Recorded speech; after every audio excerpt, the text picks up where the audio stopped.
You're listening to Tonebenders, the Sound Designers Podcast. Let's do this.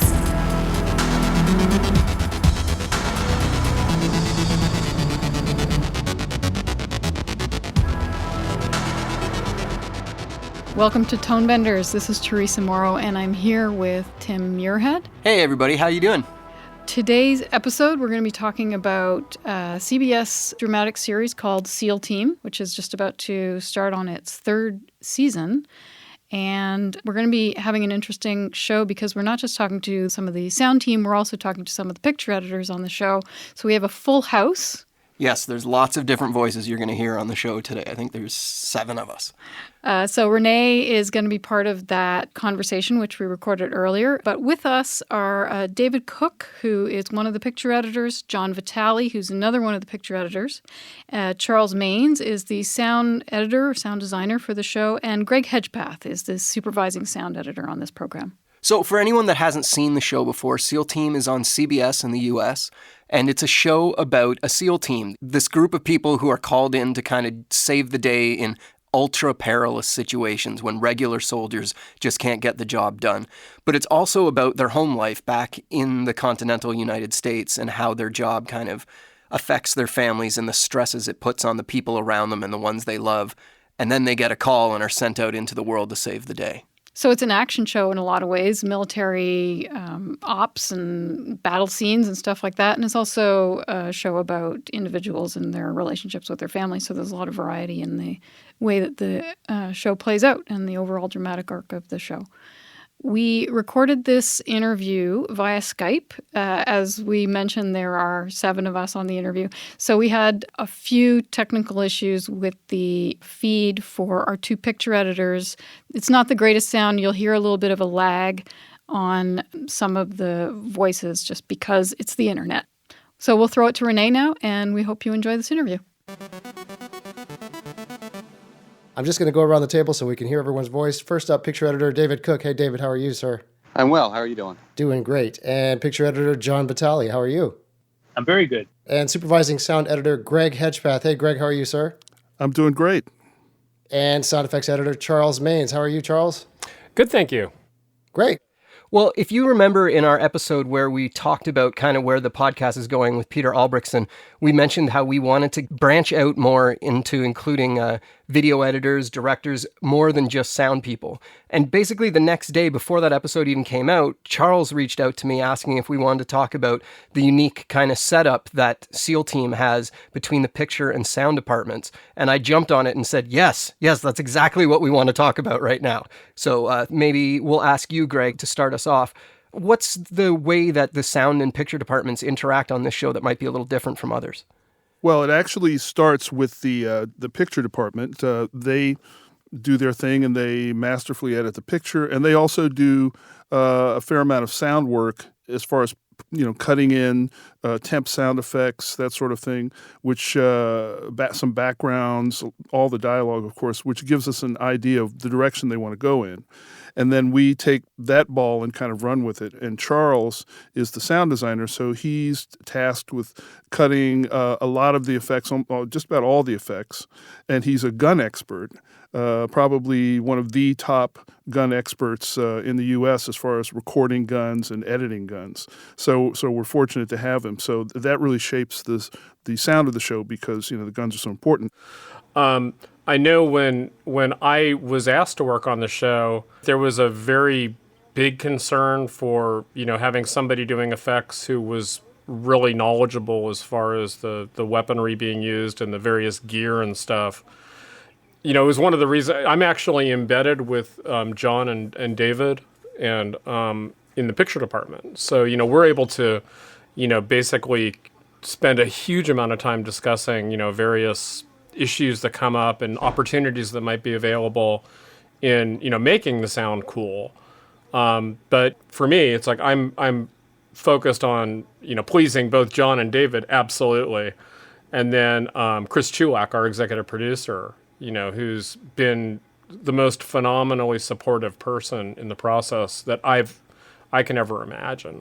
It's just been really terrific, being, at CBS because we have all the access to the technical advisors and all the sets and everything. Chris and the EPs, John Glenn, have, certainly given me carte blanche as far as, being on location to get certain things, having full access to, all of our props. I'd like to point out that Chris Chulak, who's our executive producer, started off in sound as well. He was a dialogue editor. So from top on down, sound is thought of throughout the entire process.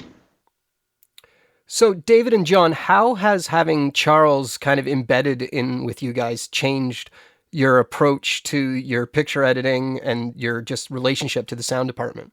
I don't know that it's changed my approach, because I think sound's so crucial to the storytelling that I've always thought audibly, how can we help tell the story, and have been on other series where we've brought in sound people as well early on. But what Charles gives us is authenticity, which is something that our show strives for a lot.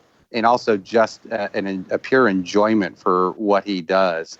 I mean, if I have an episode and Charles has watched an earlier cut, or bring him in to show him a scene, the next day he'll be in there with 50 caliber shells that we can record walking on, just because our guys are walking across the field with 50 caliber shells on the ground, just so that we, in the editorial process, we're telling the story as cleanly as we possibly can with sound as well. So, for me, it's just a pure joy of working with somebody that's that is enthusiastic and eager to be creative. I would echo David's comments, knowing that you have someone that can find the most obscure sound that you may need. And if you don't have it, the ability to say, I'll run out and go record it right now, is a really great thing to have, because sometimes sound can help make something work visually that's not working. And Charles has done that countless times for me,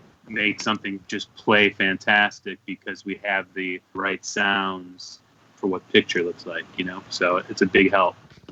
I would just add to that the understanding that inanimate objects are characters in our show also, and he's really giving the voice to those weapons, and our characters are defined a lot of times by what they carry, and so he's adding to our characters' backstory, our characters' development with the sounds that he's creating for each one of them. Sound wise, last season there was an episode where the characters came into a house in Yemen and accidentally shot a girl there. And my thought on the process was to make our soldiers feel somewhat like stormtroopers or the enemy, so that you felt the fear for the family that lived there. And that entailed having them have gear sounds, and every movement that they made sounded quick and almost loud. It made you feel like, an army in your house, so to speak. And I think Charles was really able to accentuate that further in the mix. And it really did make you feel for that family when they have a whole squad of Navy SEALs in the house. Yeah, I don't think you can get away anymore without recognizing that sound is just as important oftentimes as picture and telling the story. And we're not operating in a void and just locking the picture and turning it over to sound anymore. It's discussions happen in pre-production and during production and throughout the editorial process as to how we're going to develop and tell that story. Even conversations just on the dynamic range. I mean, we had an episode in season 1 where our main actor was in a helicopter accident, and that really affected his perspective on what he was seeing after that point. And one of the things that we ended up doing was setting out a frequency range specific to his headspace, where we were playing an irritant almost any time that we were in his headspace. But we made sure that it didn't fight the score. It wasn't going to fight any of the sound effects that we were adding to it as well. And that came out of a conversation of how do we want to tell this story. And Charles was integral to that conversation. When do you have those conversations? Do you guys get together for dinner every so often, or is that just as you're around the edit? Like how often do you guys talk offline about the decisions that you're going to end up making? Well, I think that's the advantage of having Charles there. I mean, it can happen at lunch. It can happen just when you're going through your dailies. There's no particular time that we set aside outside of a spotting session, but we've oftentimes had these conversations before the spotting sessions. Over I think coffee it's just, and donuts. Yeah, in the kitchen. Yeah, that's right, John. We also, as an editorial team, very much are involved in each other's episodes too, and bringing ideas and thoughts. I mean, we have our own individual episodes, but I think we take the approach that it's one show, not individual episodes. So, Charles and Greg, how have you guys felt being so integrated with the picture department has helped the show? Well, this is Greg. Well, for me, I'm over at Warner Brothers where we do the rest of the editorial and mixing and everything. But the great thing is the dynamic between Charles and myself, and we worked together for years, over various films and Starship Troopers and Twister and a bunch of other movies. And so we have a trust level between us. So, if I call him and I say, hey, for this moment, have you thought about this or that? Or I may hear something that he sent over and I say, hey, can we add this or that? There's no ego involved. It's just like, sure. Or if he's not really feeling it, he feels comfortable telling me, well, I want to go this way because, I've talked to Chris Shulak and so we can really kind of almost like work together as one. Yeah, this is Charles. I actually kind of feel bummed out a little bit because, Greg gets saddled with what I consider to be the really hard stuff, which is, the group ADR, shooting all of the principals. It's definitely not, quote unquote, glamorous stuff. And certainly, managing the stage can have its own set of challenges. But, the thing that's great is, it's like both Greg and I are absolutely committed to making John and David as happy as we can somehow manage. It's not a matter of even like happy within the constraints that we're working in. We just want them to feel that their ideas were brought to a reality. Same goes with Chris Shulak. I was talking to a friend of mine today about it. It's like we do have this sense of technical accuracy that's really important to everybody. We had an instance in one of David's episode.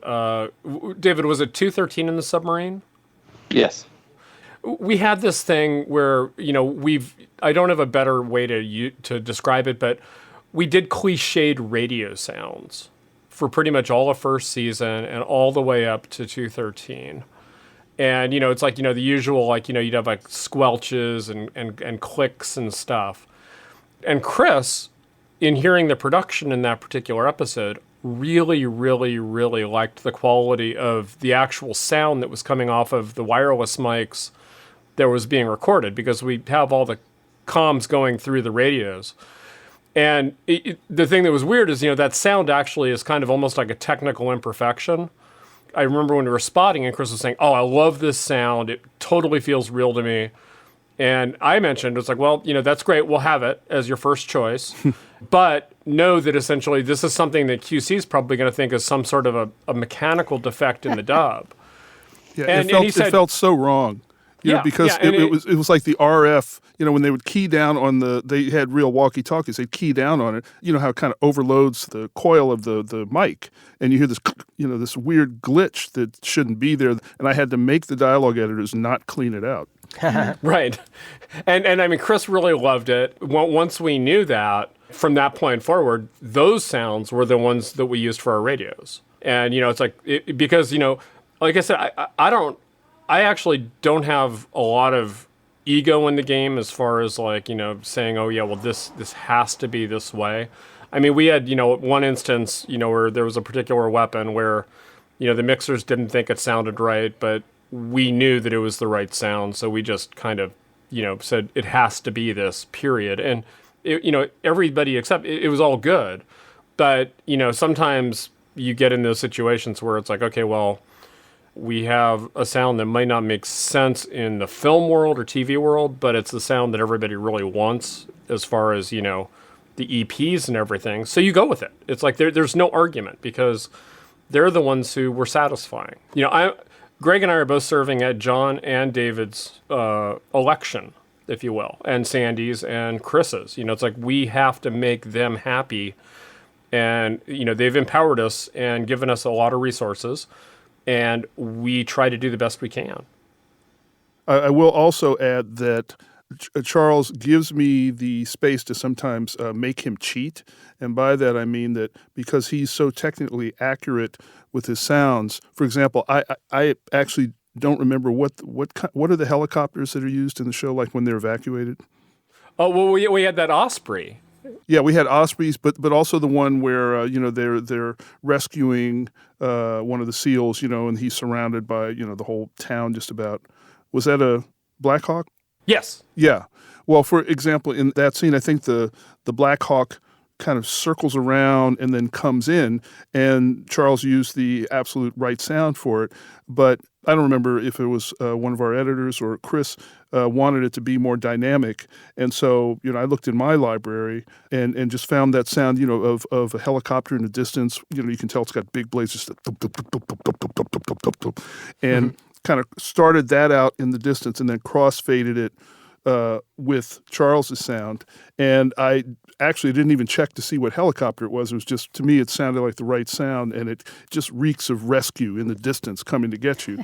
And I don't know if you noticed it, Charles, when I put it in, but you didn't freak out when you heard it. Like, that's not the right sound. You can't use that, you lousy editor. So, he just kind of let me do it, which was great. And there have been other times, where I've asked him to add something in a certain area just to make it more dynamic, even though he has the correct sound. And he's more than open, if he feels it's correct. Oh, well, I mean, actually, I think Greg's giving me, probably way more deference than I deserve. No, I mean, because it's like he always has great ideas like that. And I mean, there's a lot of times when we don't use the quote-unquote right sound because we need to kind of bridge reality with cinematic expectations, which, everybody has kind of grown accustomed to. And, there's a certain point where, we can break away entirely from that and it makes all the sense in the world. But then there's other places where it's like you want to go with that. Yeah, and I do notice that in the show how the gunshots subtly change throughout the episode. All the guns that they use are very consistent from episode to episode. But, in some places they'll sound somewhat dramatically different than in other places. I think in the episode when Adam got killed by the suicide bomber, David had this scene that was, basically the SEALs going at rescuing these students that were in a library. And like the gun sounds we used for the SEALs in that particular scene were quite different from what we typically use. And they were very dramatic and, a bit more stylized than normal. But it emotionally made sense. So we try to be kind of accurate, but at the same time, it's like we are making entertainment and we want it to be visceral and want people to really be able to feel like they're going along for the ride as opposed to like watching an academic, recording of it. It's pretty intentional. I mean, it's, really, us trying to, do the best we can for a given scene. David takes a lot of time thinking through the sound work he does. And I mean, it's so rare for me to like change anything that he does. I mean, I usually will augment it. It's not our job to re-envision anything. They've got the vision. We're basically just, really trying to refine it. I'm very interested in the mechanics of that workflow. Like, so Charles, are you handing John and David just a whole stack of sounds that you've recorded for the editorial and they're laying that in and then it's coming back to you? Like, how does that work? Well, actually, I did give a pretty good-sized library, I think, to David and John in first season. For the most part, they're using the guns that we use. The guns are, like, obviously one of the easy things to kind of, document. But, they have the sounds that basically we're drawing from for the finished product. Like we've got the typical library of the sounds that we use in each of the episodes. But when we did the submarine episode, we hadn't done a submarine episode before. And in pre-production, just seeing that that's what it was going to be and talking to Charles gave me just a vast library of sounds that he had recorded on a ballistic missile submarine. And that became the foundation for the sound work that we did. It was cut in during editorial, sweetened and added to during the sound editorial process of it. And that's just what ended up going back. So the AAFs that we're giving him, he's getting back what he's already given us a lot of the times. that's just beneficial, useful to us, that we don't, when we get into a spotting session, if our regular sounds are there that came from Charles, it just speeds up the process, because it's such a short period of time that we have to do picture, sound, editorial, turn it around for the mix stage. And with the shows that we have, trying to mix them in 3 days, that's a tall task. And you know, that's one of the great things with having Greg on the show, is he's so responsive to anything that we might decide that we need to change on the stage, and Greg's already on it, whether it's rewalking some Foley or finding some sound effects or calling Charles for additional sweeteners or pulling it from his library. You know, we've got the general idea of this, how we're telling the story with sound, but they both bring a lot to that process as well. Charles, you're also getting access to set while they're shooting. Is that right? Yeah. The way that our show is usually done, I mean, David and John should definitely chime in on this. I mean, it's my understanding that we typically have about 7 shooting days. So, and, you know, probably, I think typically it's probably split for studio shooting versus on location.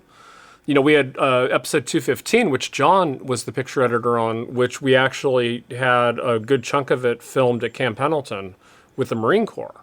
So we actually had the Marines there use air assets to assist our filming. So we had like an Osprey that came in to do a rescue and 2 helicopter gunships that were involved. And, you know, for that, you know, basically I was aware that the shooting was happening, because another thing that's perhaps a little unusual is that, you know, we get the scripts, you know, ahead of the turnovers on the show. So we can actually kind of map out the various things that are needed for an episode. And in this case, since it was a very special thing, and, you know, Ospreys are not very well documented as far as sound libraries go, I was able to actually go down for the actual shooting and record all of the aircraft on set while they were doing the stuff that they were supposed to be doing.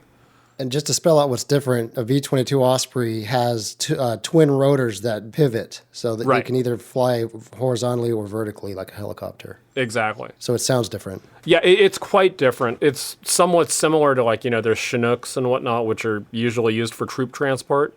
But I mean, when they go into their, you know, plane mode, they actually sound extremely different. And, you know, again, having, you know, just a sense of the action that was happening on set, you know, really gave me a huge insight into the kind of performances and everything that were needed. That was the very first show, as far as I know, that we actually had Department of Defense cooperation on.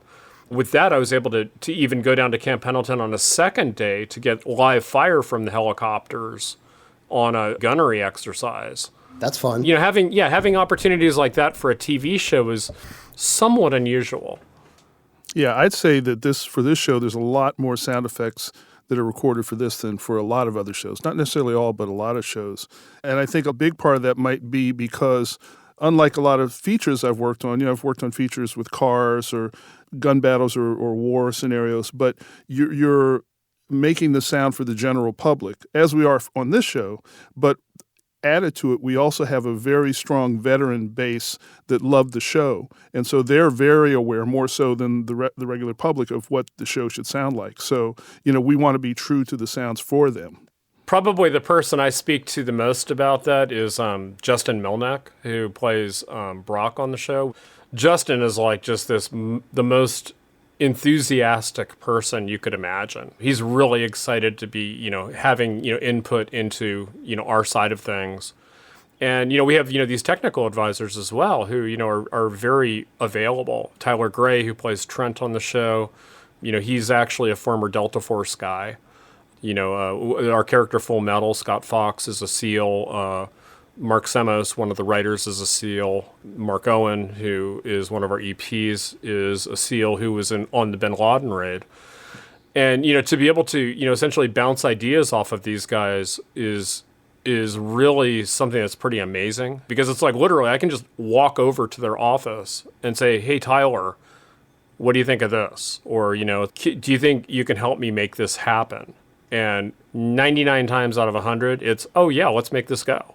Wow. You know, I mean, everybody's super, super enthusiastic about helping because they know, you know, it's ultimately going to be to the benefit of the show. Have they ever given you a surprising perspective as to how something would have sounded? Well, it's kind of interesting. At least one of the reasons that I was told that the intention was for me to be embedded in production, at least in the first season, was because they were very concerned that the accuracy was going to be an issue. That whoever was doing the sound effects wasn't going to be representing this universe of action in a manner that was going to be satisfactory to the people who were making it. And I want to say probably after the second episode that I did sound effects, basically all the tech guys and even Chris, was like, you don't need to show me anything anymore because I know whatever you're going to send to the stage is going to be great. Wow. Which was, incredibly flattering. But at the same time, it's like, we're sound artists or artists, period. We happen to do sound. And, you're always second guessing yourself. So, mercifully, I can torment John and David if I feel that oh yeah, it's like, is this really cool or is this working or whatever. And they always have wonderful feedback. It's just so great to be able to, again, have this access that in the film world, we usually don't tend to have so much. The picture department is typically very much segregated from the sound department, and it's almost as though there's a barrier that we're kind of, throwing things over a wall back and forth. Yeah. Where you don't really have the connection where, David can come up and say, hey, I've got this idea, what do you think? And same with John, it's just like, okay, well, yeah, let's try whatever you want to do.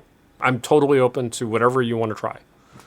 I want to make Greg happy. I don't want him to ever feel like, I'm getting in the way of him doing his job really to the best manner that he can. And he does a really, really good job. I need them to know that I'm about their success at the end of the day. I might disagree with something they want to do, but I still want them to be happy with the outcome. So I'll make it work for them. And that's my biggest priority. I just wanted to ask David and John if with having Charles so close to you while you're working, has there been any situations where you've changed the picture edit based on something that he's delivered to you? I was just going to say that I know that that's actually happened a couple of times where in watching earlier cuts, Charles said, if you hold on that a little bit longer and we could play this sound effect and that will actually transition us inside of I think it was on a breach or something. When we lock our picture, when we do our spotting session, it's kind of a loose lock. And I would say, Greg's even done that before where he's pointed something out and you're like, yeah, that's a great idea. Let's run with that. And sometimes you're like, no, I'm not changing that. And this is the reason why. And then they understand and they're like, oh, okay, story-wise. Yeah, I think it has happened a couple of times where I've looked at Charles's work, I'll sit with him and review, and I'll say to myself, I'm like, geez, I bet if I made that cut a little bit longer, that would be a lot better because of how Charles has done the sound. And I don't know if we changed stuff or not, Charles, but we've talked about it on multiple occasions, and we can go back and change it if we think it's going to help. And I think everybody's always on board with trying to make the story the best, regardless picture or sound. It's if we can make it better, we usually try to do that. Well, that's probably mitigated a little bit by the fact that you have a giant library of usable sounds already in front of you, right? Because you can make a cut and then you can put some gunshots in there and you can feel the tempo of when you need to go anyway. You're not having to guess at it, so you can use the actual sounds to inform your pacing and your timing, right? Yes. Yeah, I think so. Yeah, definitely.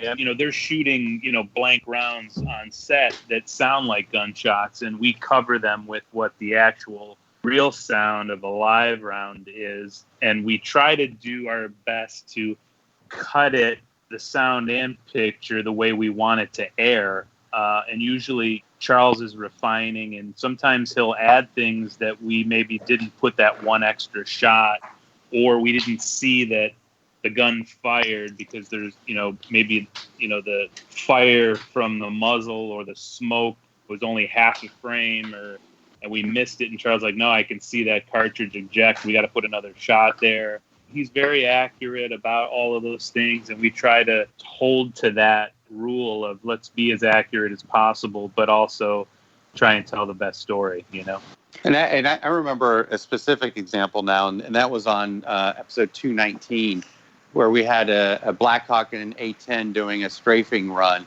And Charles actually shares his office. It's a big room, but he splits it with our VFX editor. And we had some VFX shots come in. And while we were watching them, Charles was in there, and he just came over and started watching also. And he actually pointed out something in one of the visual effects shots that'd be like, if you did this, then we could do this. And it actually really helped sell that sequence of adding this ground pound sound. So it changed a little bit of the approach of what we were doing with the ground debris from the A-10 cannon that was going off on it. So, Yeah. you know, we didn't change and edit, but we addressed a visual effects note specifically to something that Charles had mentioned. Nice. And then, as I remember, when it came to the stage, I think even some more visual effects came in last minute, and then you got more detail in the ground being chewed up by these bullets. This is an area, speaking of cheating, where, you know, Charles put in some elements, and then I added some elements like, you know, there were like rocks splitting and it was like styrofoam tears and earthquake breaks and different things, but just in short little bits of them. So it's like for the bullets, and it also was a moment where the music was crescendoing and the A-10s going by, so they had to cut through that. So it had to be something that's almost like a square wave, but we were able to do it without driving the network standards people nuts, you know, as far as our level. Right. Well, we never mind driving them nuts Yeah, they drive us nuts. Right. with our sound. So, John and David, I guess an obvious question for me is what percentage of your time are you spending pushing sounds around as opposed to pushing frame boundaries around? Well, we have great assistants who help us a great deal with, you know, laying some of that sound out. But I would say, you know, 40%, 30% is, you know, sound and visual effects outside of just cutting picture. You know, it's a lot of work. I think it's hard to quantify that because it's going to be different from episode to episode. That's true. And I think, you know, there's times where music is going to sell the scene, and there's time where silence is going to sell the scene. And I think we've had some really great episodes where some of the best moments were played in quiet. And I think that's one of the great things about Charles and Greg is the understanding that great sound doesn't necessarily mean loud sound all the time. And it doesn't mean that you have to fill every moment, but that you are really using the silences as well, so that when you need that dynamic change to full up sound, that means something instead of just playing sound all the way throughout. Our composer does a great job with understanding that as well, and doesn't use the score as a laugh track to tell the audience how they're supposed to be feeling, but really supports the episodes with the cues that he puts in. And I think Charles and Greg take that same approach, and it's a lot of times it's about what you're not hearing as much as it is about what you are hearing. That's awesome. They were talking a lot about the ops sections of the show and the weapons and explosions and stuff like that. But I think the strength of the show is how each episode builds. But it starts from a place of human interactions, a lot of conversational scenes, where the emotional basis for each episode is sort of set out. So I think what you're talking about in terms of like having room for the quiet portions of the show, that interaction that's played with the sound is really strong in this show. As a viewer, I feel like you're in good hands dramatically. Thank you. And I also think, you know, it's worth mentioning that, you know, I believe that our writers also think audibly when they're writing, because a lot of times there's going to be cues in the script that are really helping us define exactly how we're going to tell that story. You know, I think we're lucky to be on a show where it's not just a visual show; it's a visual and an audible show, and that's thought of from the top down all the way throughout. So, I think as picture editors and sound artists, we know that good media depends on conflict. So you guys just being all nice to each other this entire interview is really causing a problem here. Have you guys ever had a fight of any kind? I don't think so. Yeah. Not this year. Yeah. I was just going to say, to that about getting into arguments and whatnot, like it doesn't really happen. David and I, if we need help with each other's episodes or we get buried or something like that, we help each other out, and everybody is collaborative because I think in the end we want to have every episode be a great show. We've, in my opinion, haven't made any bad shows in 2 seasons, so that's something to strive for, to continue to try and make really great episodes. And everybody puts their all into the episodes, and it's when our schedules get tough and get tight, it's everybody rises to the occasion. Part of it is I think there's also no feeling of competition. There are some things that John has done where I've gone in and I'm like, how did you do that? Like, I saw your dailies on that scene. Can we just break that down and show me how you came to that conclusion of playing it that way? Because that was so smart. And from the very beginning, we make sure that we watch each other's cuts, not just to understand what's happening story-wise and going on through, episode to episode to episode, but also getting that second set of eyes to verify that that's still not working. And maybe try this or try that. And, sometimes it's picture solutions, and oftentimes it's sound that saves you in those situations. Yeah, what I'd say what we do have is tension, and not bad tension like between people, but because we're on such a tight schedule, it does put you on your A+ game. And so I know, on certain days when we leave the dub, I'm tired because, just concentrating all day. And sometimes mixers are going over the same scene, and sometimes I'll have to walk away and come back so I don't lose focus, and concentrating on not losing focus, and also just with the delivery schedules, it can be crazy because we had a sequence where our production crew went down to Puerto Rico. And so the actors weren't available for ADR. So we had to shoot as much ADR as we thought we might need before they went down there. And then while they're there, we needed certain lines. I think we may have gotten a line on an iPhone or something. I don't quite remember. But then when they come back, we're trying to get those last lines. And, we may have just like 2 days to air or something, and we're dropping in that line at the last minute. And then at the end of the season, where people go home, when you have the last couple of episodes, you can't get people because they're in Spain somewhere. But yet we did, because the actors are really into it. So they'll find a place to record, or they'll record on their iPhones. To be able to do all that, just it really makes you not frantic, but just tense because everybody wants it to be right. And, we can't fail. We just can't. Well, if I can just add one thing to that, I mean, is, due to the kind of really tight turnaround we have on the show, which we get essentially 5 days of editorial per episode, it's a lot to do. Whenever I'm turning over any of my work, I try to do everything I can. So it's like, when he says, oh, you missed this one thing, or can you do something, to enhance this? It's like, okay, well, I'm super glad that you caught that. Let me just get this thing right over to you, because everybody is trying to work so hard for, the success of the show. But, it's like, I remember, John was like cutting the scene when they're, up on this hilltop looking for, like trying to figure out what to do to find Bravo 2, Ray, who's played by Neil Brown Jr., who's just, the whole cast, I think, is wonderful. It's like every one of those guys, is so on their game every week. It struck me as so interesting, to like see the process between David and, David B. and John, working through, it's like these takes and going, it's like David saying, yeah, I want it to sound like these guys are really exhausted.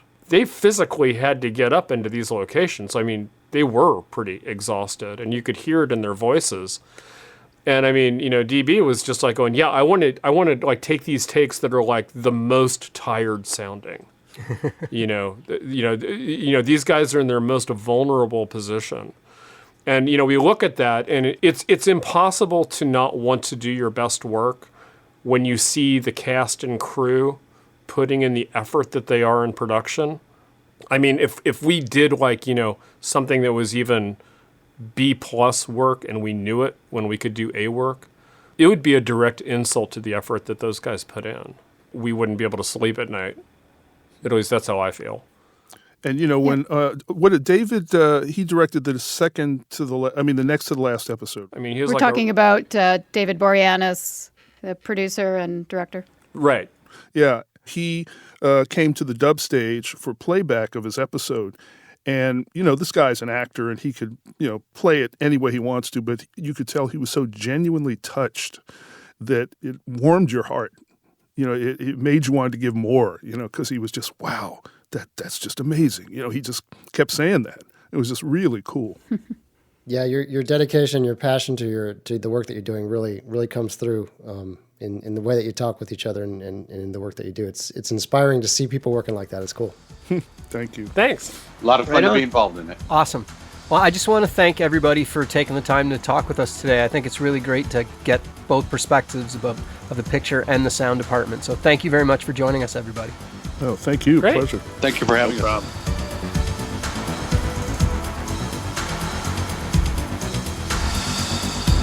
Tonebenders is produced by Timothy Muirhead, Renee Coronado, and Teresa Morrow. Theme music is by Mark Strait. Send your emails to info@tonebenderspodcast.com. Follow us on Twitter via @thetonebenders and join Tonebenders Podcast on Facebook. Support this podcast. You can use our links when you shop with Amazon or B&H, or leave us a tip. Just go to tonebenderspodcast.com and click the support button. Thanks for listening.